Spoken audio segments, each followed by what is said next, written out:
So welcome back guys to another video, and today what we are going to do is that we are going to solve some problems on number system, basically problems which are going to be on factors, multiples, divisibility of numbers, co-prime numbers, etc, etc. So my first idea was obviously to not get into problem solving, but I was just going through the NCERT book and I realized that some of the problems were really good, and it would be a good idea to solve those problems and bring out the inherent concepts, and I thought that students would be benefited from that. So before we move, what I'm going to do is that I'm going to quickly recap what we covered in the last video. So if you remember, basically we did the divisibility rules of all, not all the numbers, but basically 2, 3, 4, 6, 8, etc, etc. I think up to 10 we did that, and we figured out why those divisibility rules are what they are. So what is the reason behind it? So we did that. If you haven't seen that video, I will suggest that you go and see the previous video, because generally what we do is that we mug up the divisibility rules without actually knowing why those divisibility rules were made like that. So it will be a good idea from a concept building point of view to go back and read it. Today what we are going to do is fairly simple. Today we are going to solve a few problems covering factors, multiples, prime numbers, composite numbers, co-prime numbers, and divisibility. And while we do that, it's important that we have fun, because a lot of people feel that mathematics is not a fun subject. But actually it is a lot of fun if you study it properly, and that is going to be the endeavor. But before we start solving the problems, I will just quickly recap 3 or 4 key concepts which we have covered in the previous video. So concept number 1, once again, if a number is divisible by another number, then it is divisible by each of its factor. If 8 is divisible by 4, then whatever are the factors of 4, which is 1, 2 and 4, all the factors, they will also divide it. That is the concept. Number which is divisible by two co-prime numbers is also divisible by their product. So let's take two co-prime numbers, 2 and 5. Let's take a number 30. Okay, so 30 is divisible by 2, 30 is divisible by 5, which means that 30 will also be divisible by the product of these two co-prime numbers, which is 10. That is the concept. If two numbers are divisible by a number, let's say 20 and 25 are two numbers and they are divisible by 5, then their sum, which is 45, will also be divisible by 5. We have discussed why this happens in the previous videos. And once again, difference. So same number, let's say if we take the difference, 25 minus 20 is 5, which will be divisible by 5. So these are the things that I thought that I will do. I think we are here now. On to the problems, and let's start solving the problems.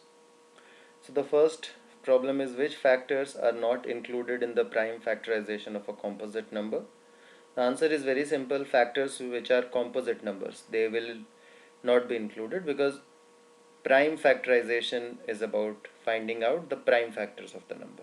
Simple. These two are rather simple. Write the greatest 4-digit number, which is 9999, and express it in terms of its prime factor. So very simple. We start, is it divisible by 2? No. So we will try 3. Obviously it's divisible by 3. This is what we get. We keep going. This is divisible by 11. 101 is a prime number. So it is basically 3 into 3 into 11 into 101. That's all. Simple. Similarly, you will do it. So I'm not going to spend a lot of time here. Very fundamental questions. Okay, now this is a bit interesting. Why I included this question was because this number is very special and I'm very fond of this number. Okay, so the number is 1729. Even before I get into the problem, let me tell you that this is named after a great mathematician of India, Ramanujan, and this number is called Ramanujan's number. So there is a bit of trivia around the number. and Ramanujan was a great Indian mathematician. You must know about that. This number has a special thing about it, and that's why this number was named Ramanujan's number. Let's first find out the prime factors. Now, if you look at this number, okay, if you look at this number, you will realize, let's start with 2, okay, and see that is if this number is divisible by 2, okay. The answer is no, because is it divisible by 3? Okay, the answer is 9 is here, 7 to 9, 1, no. Then you see, is it divisible by 4? Obviously not, so it will not be divisible by any even number. 5, no. 7, is it divisible by? There is no rule for 7, but we will try and see. 7 2s are 14, okay, 14. And then 3, 32. 7 4s are 28, 4 and 49, so 7 7s are 49, right? Which means that the number is divisible by 7, okay. Then the next number which we get is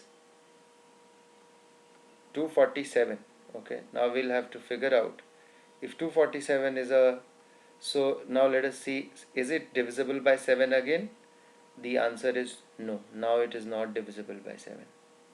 Yeah. So then we check 8, no. 9, no. 10, obviously not. 11, no way it is going to be divisible. So quickly we will check. 7 plus 2, 9 minus 4. Okay, 12, we are not looking at even numbers. 13, okay, so 13 is one number. Let's try again. 13 ones are 13, okay. So 24 minus 13 is 11, 117. Yes, it is divisible. So now if you look at this number, basically what do you see? That there are 3 big prime numbers which are constructing this number. So and that's how sometimes at the outlook, when you look at the number, you will feel that, oh, this number, it's a prime number. But then that's how you have to gradually increase and then see if it is a factor of a prime number and the bigger prime number and a bigger prime number and things like that. Now we know that 19 is a prime number, so there is no way that you can factorize it any further. So it is 7, 13 and 19. We have arranged it in ascending order. But that's the problem. Okay, that's the problem done. What we are going to do now is understand this number in a slightly different way, and whenever you look at and that's why this number was called Ramanujan's number. This number was not called Ramanujan's number because it's a product of 3 prime numbers. No, there's a special property about this. 1729, can you write it as 1728 plus 1? Yes. 1728 is 12 cube, which is 12 into 12 into 12. 1 obviously is 1 cube. 17, one sec.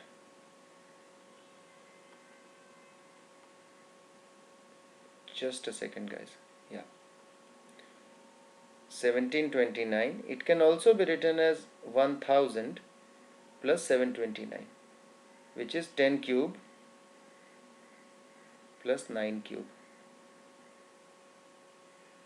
So if you look at this, basically what is 1729? 1729 is the sum of cube of 12 and 1 and is also the sum of cube of 10 and 9. And in the entire number system, it is the smallest number, okay, सबसे छोटा number है, which can be expressed as sum of cube of 2 different natural numbers in 2 different ways. Okay, so one way, 2 different natural numbers whole cube, 2 different natural numbers, not the same natural number, 2 different natural numbers in 2 different ways. So one is 12 cube and 1 cube, okay, and then the other way is 10 cube and 9 cube. Less than 1729, there are no such numbers which can be expressed as cubes of 2 natural numbers in 2 ways. And Ramanujan he spotted this special characteristics of this number, and this is the smallest such number in the number system, and therefore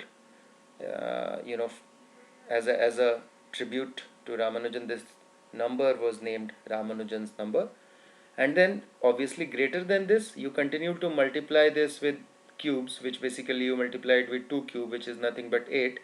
You will get the next Ramanujan number. Then you multiply it with 3 cube, which is 27. You will get the next Ramanujan number, right? But the smallest is 1729. That is the special thing about this, and that's why I included this. I just wanted you guys to know about Ramanujan's number. The first question is basically that 3 consecutive numbers, their product is always divisible by 6. Verify the statement with help of some examples.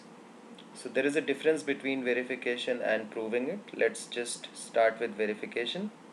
So for verification, what we will do is that we will pick up a couple of examples and see. So 1, 2 and 3, if you multiply, you will see that it is 6. 6 is divisible by 6. Next, let's take 2, 3 and 4. So 4 2s are 8, 8 3s are 24, which is divisible by 6. Let's take one more, 3, 4, 5, which is 60. So once again divisible by 6. So yes, if the question is verify, please take 3 examples and say hence verified. But what I am going to do here is beyond this, and that you in a generic format one must be able to understand.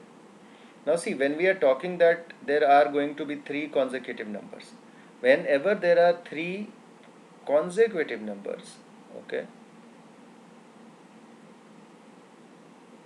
just think that at least one of these numbers is going to be an even number, at least one of them. There can be 2 even numbers and 1 odd numbers, that is one possibility, or there can be 1 even number and 2 odd numbers.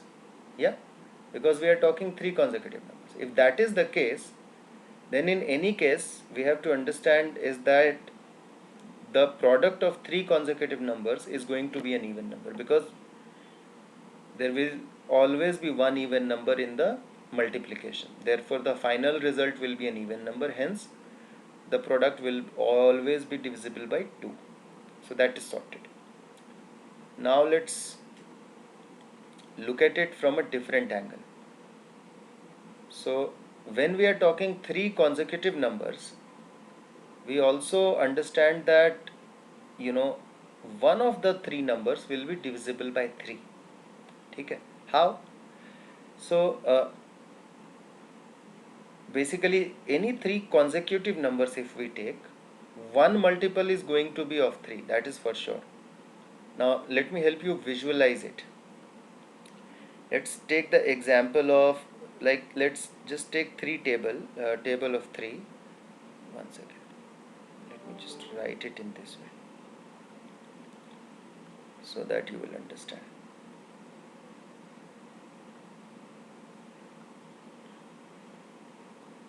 Three, 4, 5, 6, 7, 8, 9, 10, 11, 12, 13, 14, 15. Okay.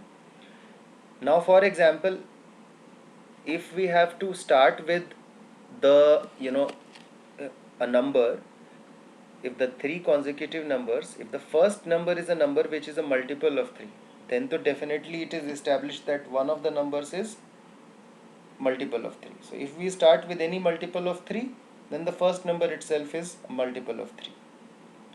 Let's say if we don't start with that number, if we start with the next number, which is 4, then first number will not be a multiple of 3, second number will not be a multiple of 3, but the third number will be a multiple of 3.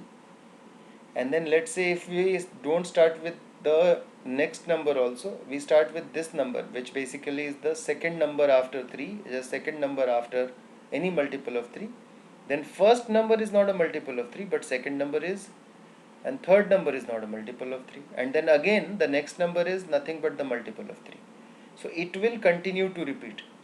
And understand that when you observe this pattern, you will see that when we talk of any 3 consecutive numbers, any three consecutive numbers, at least one number is going to be a multiple of 3. And therefore this I have done just to illustrate so that you can understand easily. Okay, and therefore whenever it is written that write three consecutive numbers, one way of writing three consecutive numbers is to write it as 3n, 3n plus 1, 3n plus 2, and the next number will be 3n plus 3, right? Because we are adding 1 each, which is nothing but 3 in common, and 1 plus n plus 1. So which means it is the next multiple of 3. And then again we will continue to add. So we have realized that one of the three consecutive numbers will always be a multiple of 3. And because there are three consecutive numbers, we have already established that their product will be an even number, because at least one of these two numbers will be an even number, because every second number is an even number. So either there will be one even and two odd, or two odd and one even. Either ways the product will be an even number. So the product will always be divisible by 2, and because one of them is a factor of 3 also, a multiple of 3, so the product will also be divisible by 3.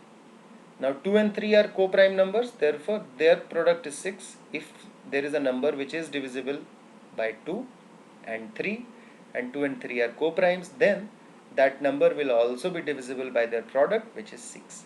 Hence, we prove that the sum of three consecutive numbers will always be divisible by 6. Yeah. So that's the way to look at it, and that's the way to understand. Verification is one thing, but then understanding concept is another. Now let's go to next one, which again we will do like this. Sum of two consecutive odd numbers is divisible by 4. Yeah. So let's take the first number n.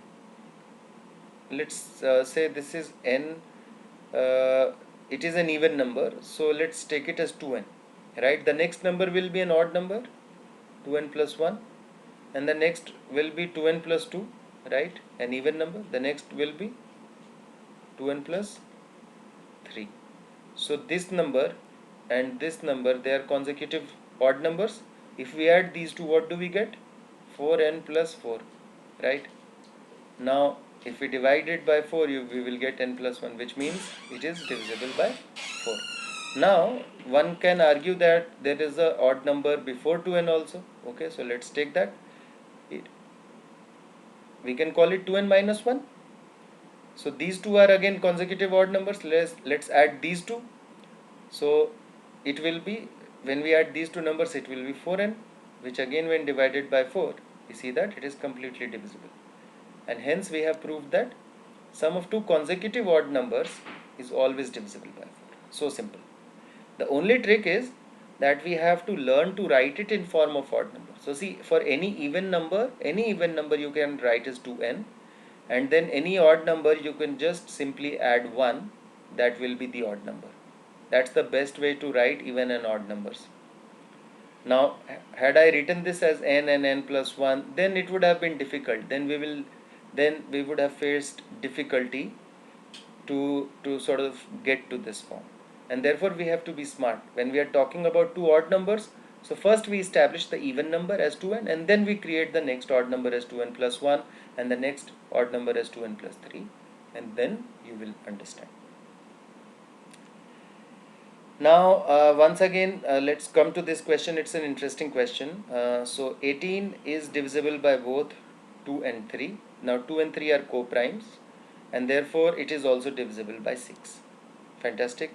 Similarly, a number which is divisible by both 4 and 6, will it also be divisible by 24? That's the question. Now 4 and 6 are not co-prime, so they will have a common factor, which means that this common factor which is here, it might generate a smaller multiple which will be common to these two, and hence so for example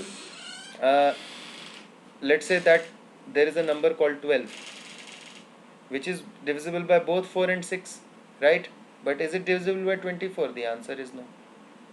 But then after, let's say after 12, there will be another number called 36, which again is divisible both by 4 and 6.